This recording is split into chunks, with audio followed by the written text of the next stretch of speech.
సహోదరి సహోదరులారా, మీకు శుభవార్త. 2025 సంవత్సరంలో మొత్తం 365 అంశాలను మీతో పంచుకోబోతున్నాము. జనవరి 1వ తేదీ నుండి ప్రతిరోజు ఒక అంశము మరియు దానికి సంబంధించిన వాక్యమును పంచుకుంటాము. దయచేసి ఆ వాక్యములను వినండి, ధ్యానించండి మరియు ఆశీర్వదించబడండి. దయచేసి సబ్స్క్రైబ్ చేయండి మరియు మీ స్నేహితులతో పంచుకోండి. ధన్యవాదాలు.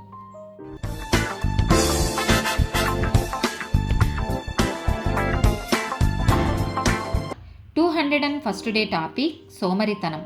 మొదటి తెసలోనికులకు రాసిన పత్రిక 4వ అధ్యాయము 11, 12 వచనాలు.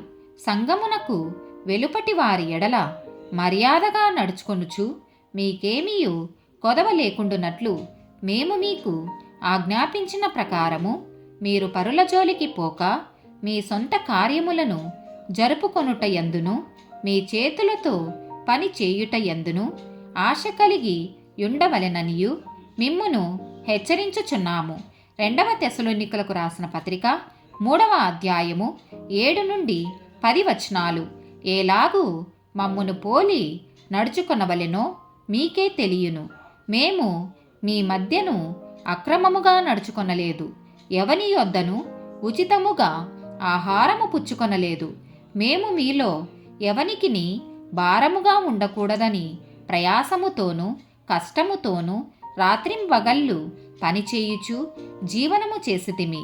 మీరు మమ్మును పోలి నడుచుకొనవలెనని మమ్మును మేము మాదిరిగా కనుపరుచుకొనుటకే ఈలాగు చేసితిమి గాని మాకు అధికారము లేదని చెయ్యలేదు.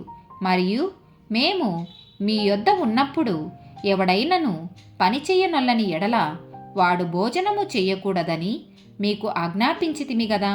సామెతల గ్రంథము 6వ అధ్యాయము 6 నుండి 11 వచనాలు. సోమరి చీమల యొద్దకు వెళ్ళుము, వాటి నడతలు కనిపెట్టి జ్ఞానము తెచ్చుకొనుము.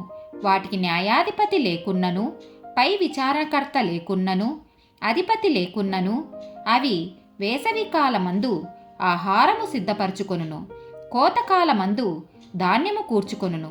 సోమరి, ఎందాక నీవు పండుకొనియుందువు? ఎప్పుడు నిద్ర లేచెదవు?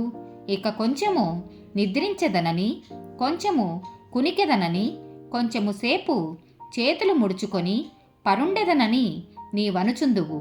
అందుచేత దోపిడిగాడు వచ్చునట్లు దారిద్ర్యము నీ యొద్దకు వచ్చును, ఆయుధదారుడు వచ్చునట్లు లేమి నీ యొద్దకు వచ్చును. సామెతల గ్రంథము 10వ అధ్యాయము 4, 5 వచనాలు. బద్ధకముగా పనిచేయువాడు దారిద్రుడగును, శ్రద్ధగలవాడు ఐశ్వర్యవంతుడగును. వేసవి కాలమున కూర్చువాడు బుద్ధిగల కుమారుడు, కోతకాలమందు నిద్రించువాడు సిగ్గుపరచు కుమారుడు. ప్రసంగి గ్రంథము 10వ అధ్యాయము 18వ వచనము. సోమరితనము చేత ఇంటి కప్పు దిగబడిపోవును, చేతుల బద్ధకము చేత ఇల్లు కురియును. సామెతల గ్రంథము 12వ అధ్యాయము 11, 24 వచనాలు. తన భూమిని సేద్యపరచుకొను వానికి ఆహారము సమృద్ధిగా కలుగును. వ్యర్థమైన వాటిని అనుసరించువాడు బుద్ధిలేనివాడు. శ్రద్ధగా పనిచేయువారు ఏలుబడి చెయ్యుదురు. సోమరులు వెట్టి పనులు చేయవలసి వచ్చును. సామెతల గ్రంథము 13వ అధ్యాయము 4వ వచనము. సోమరి ఆశపడును గాని వాని ప్రాణమునకేమియు దొరకదు, శ్రద్ధగల వారి ప్రాణము పుష్టిగా నుండును. సామెతల గ్రంథము 14వ అధ్యాయము 23వ వచనము.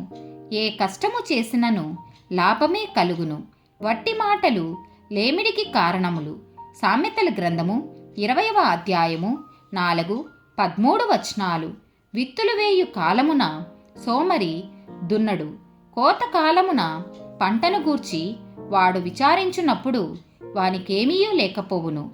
లేమికి భయపడి నిద్రయందు ఆసక్తి విడువుము. నీవు మేలుకొని ఉండిన ఎడల ఆహారము తిని తృప్తి పొందుదువు. సామెతల గ్రంథము 24వ అధ్యాయము 30 నుండి 34 వచనాలు. సోమరి వాని చేను నేను దాటిరాగా, తెలివిలేని వాని ద్రాక్ష తోట నేను దాటిరాగా, ఇదిగో దాని ఎందందట ముళ్ళతుప్పలు బలసియుండెను. దూలగొండ్ల దాని కప్పియుండెను. దాని రాతిగోడ పడియుండెను. నేను దాని చూచి యోచన చేసుకుంటుని, దాని కనిపెట్టి బుద్ధి తెచ్చుకుంటుని.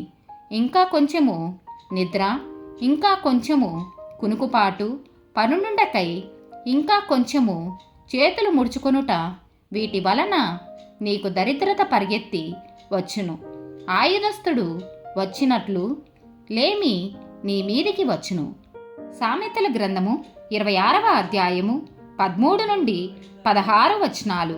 సోమరి దారిలో సింహమున్నదనును, వీధిలో సింహమున్నదనును. ఉతక మీద తలుపు తిరుగును, తన పడక మీద సోమరి తిరుగును. సోమరి పాత్రలో తన చెయ్యి ముంచును, నోటి యొద్దకు దాని తిరిగి ఎత్తుట కష్టమనుకొనును. హేతువులు చూపగల 7 కంటే సోమరి తన దృష్టికి తానే జ్ఞానిననుకొనును. ఆమెన్.